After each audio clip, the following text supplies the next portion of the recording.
সামাজিক অবস্থা এত জটিল হবে, সামাজিক অবস্থা এত জটিল হবে, লায়াদ্রিল কাতেল ফিমা কাতালা ওয়ালাল মাকতুল ফিমা কুতিলা। হত্যাকারী বুঝবে না কেন আমি মারছি, নিহত ব্যক্তি বুঝবে না কেন আমি মরলাম। হত্যাকারী বুঝবে না আমি একে কেন মারছি, জানে না ও কেন মারছি। কেউ টাকা দিয়েছে অমুককে মেরে আসে তাই মারছে। এখন যেই মারছে, যাকে মারাচ্ছে, এ বলছে আমি তাকে চিনি নিয়ে আমাকে মারে কেন? এর সাথে তো আমার কোনো কথা নেই, কিন্তু আমি কোনোদিন দেখিনি। আল্লাহ রসুল বলছেন হত্যাকারী বুঝবে না কেন আমি মারছি, নিহত ব্যক্তি বুঝবে না কেন আমি মরলাম।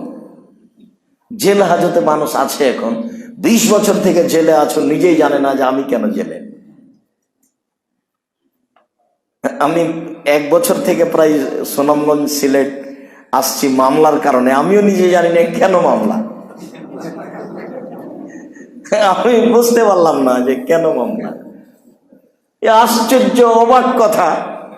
কবি নজরুল ইসলাম বলছেন মসজিদের পাশে কবর দিও ভাই, কবরে থেকে যেন মুয়াজ্জিন আজান শুনতে পায়, কবর হতে এই গুনাহগার পায় বেরে হয়।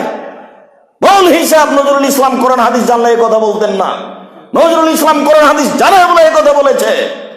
কবর থেকে মানুষ মসজিদের আজান শুনতে পারে না, অসম্ভব। মানুষের কবর মসজিদের পাশে কেন, কাবা ঘরের নিচে যদি ঢুকিয়ে দেওয়া হয় তাহলে 1 পয়সা লাভ হবে না, মানুষের কর্ম তো বিচার হবে।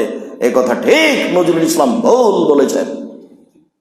আমার মানের হানি, নজরুল ইসলামের মানের হানি মানে নজরুল ইসলামের মানের হানি হলে তার ছেলে মেয়ে মামলা করতে পারে। একে তুমি নিজেই কোরআন হাদিস বুঝো না। রবীন্দ্রনাথ ঠাকুর বঙ্গভঙ্গের বিরুদ্ধে লিখেছিল গান। সর্বপ্রথমে কলিকাতায় প্রেস ক্লাবে বঙ্গভঙ্গের বিরুদ্ধে, ঢাকা বিশ্ববিদ্যালয়ের বিরুদ্ধে, ঢাকা কলিকাতা থেকে পৃথক হয় না যেন, এইটাকে সামনে রেখে জনগণকে ডেকে সর্বপ্রথম যে কবিতা পড়েছিল 25 লাইনের আমার সোনার বাংলা। 25 লাইনের কবিতা, প্রথম 10 লাইন বাছাই করা হয়েছে। যতবার বলছে ওমা তোমার আকাশ তোমার বাতাস, ততবারও কালিমাকে বলছে। রবীন্দ্রনাথ ঠাকুর আল্লাহ হলো তার কালিমা। আর ওই বাক্যগুলি আমার ছেলে মায়ের দুধ ছেড়ে গিয়ে স্কুলে গিয়ে বলে, ও কালিমা তোমার আকাশ তোমার বাতাস। বেটা, বিচার দুনিয়াতে শেষ নয়, বিচার আবার হবে। আমি বলেছি, কে তোমাকে শিক্ষামন্ত্রী বলেছে তোমাকে বগদাদিকে দা পড়তে হবে? এদেশের বই হচ্ছে কুকুরে টেলিফোন করছে শ্রীগালকে, দেশে মানুষ নেই। আশ্চর্য, পশু দিয়ে চলছে টেলিফোন, কুকুর শ্রীগাল দিয়ে বিয়ে লিখা চলছে। তাহলে লিখতে হবে, লেখো কুকুর বলে,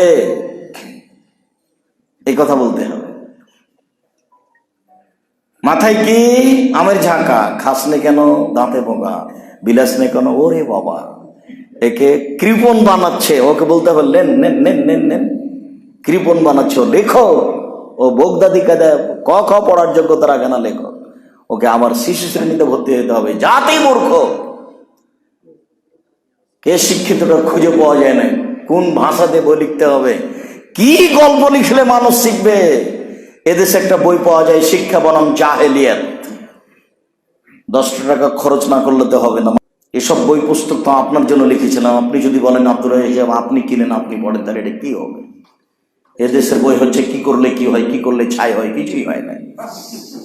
বইয়ের নাম কি করলে কি হয়, সেই বই বাজারে পাওয়া যায়। বইয়ের নাম হচ্ছে মুকসিদুল মুমিনিন, হেডলাইন হচ্ছে অবিবাহিত ছেলে মেয়ের পড়া নিষেধ। অবিবাহিত ছেলে মেয়ে দেখলেই পড়ে, কি লেখা আছে? তো লেখা আছে কি, ভরা পেটে স্ত্রী মিলন হলে ছেলে ভ্যাংচা হয়, সফরের পূর্বে স্ত্রী মিলন হলে ছেলে টেরা হয়, সূর্যগ্রহণে স্ত্রী মিলন হলে ছেলে কানা হয়, চন্দ্রগ্রহণে স্ত্রী মিলন হলে ছেলে খোড়া হয়। আল্লাহে আল্লাহর কসম, আল্লাহে আল্লাহর কসম, সম্পূর্ণ আলোচনাই মিথ্যে, একেবারে মিথ্যে, দিনের মতো মিথ্যে, সরাসরি কোরআনের বিরোধী। কোরআন মাজিদ আল্লাহ তাআলা বলছেন, নিসাউকুম হারসুল লাকুম ফাতু হারসাকুম আনাশাকুম, তোমাদের স্ত্রী তোমাদের ক্ষেত, তোমাদের জমি, তোমাদের স্ত্রীর কাছে তোমরা আসো তোমাদের ইচ্ছে মতো। সকালেই কি, বিকেলেই কি, ভরা পেটেই কি, সফরের পূর্বেই কি, চন্দ্রগ্রহণ লাগলেই কি আর না লাগলেই কি, তোমাদের জমি তোমাদের খেতে কথা আল্লাহ তাআলা বলেন, আর লেখক এভাবে বলেন। আশ্চর্য লেখক।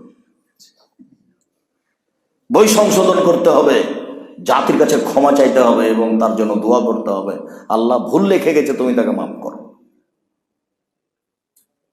এগুলো ধর্ম নয়।